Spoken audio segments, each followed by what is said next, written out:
السلام عليكم ورحمة الله وبركاته. اهلا بيكم في مطبخ ست الكل.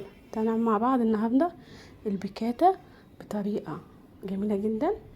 بيكاتا بشرايح اللحمه والمشروم بصوص خطير جدا، وبسر هتستعملي كريمه في البيت اطعم من الكريمه اللي بتشتريها، وهوفر عليك انك تشتري كريمه.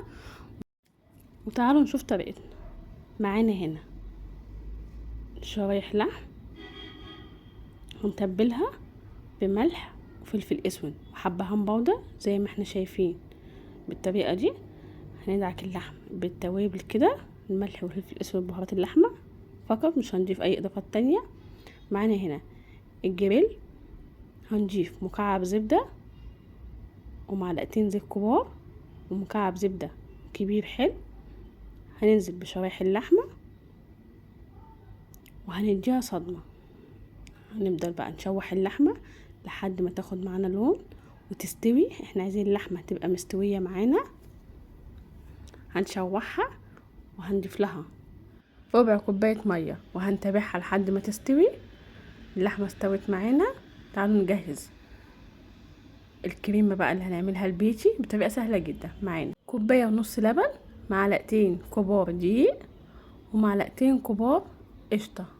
قشطه اللي هي وش اللبن العادي اللي عندنا. هنضربهم كويس في الخلاط وهتبقى جاهزه معانا. بص عامله زي الكريمه ازاي، وهقطعم من الكريمه الجاهزه. معايا هنا صوص ديمي جلاس، الكيس ده هنضيفه كله على نص لتر ميه عاديه. هندوبه كويس جدا. تعالوا بقى هنطلع اللحمه من الجريل، خلاص استوت.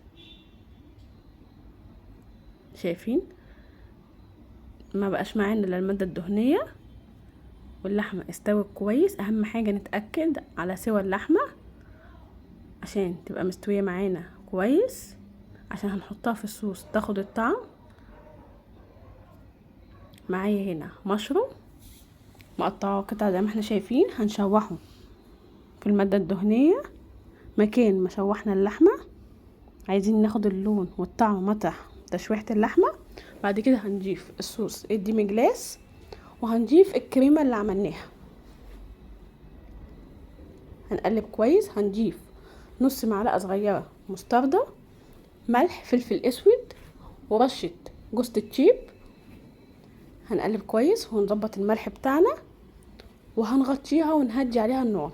هنضيف طبعا اللحمه وهنحطها تتشرب من الصوص ونغطيها ونهدي عليها النار لحد ما اللحمه تتشرب معانا من الصوص وتستوي تكمل سوا، يبقى فيها طعم من الصوص بتاعنا. عملت معاها رز بسمتي ابيض عادي خالص.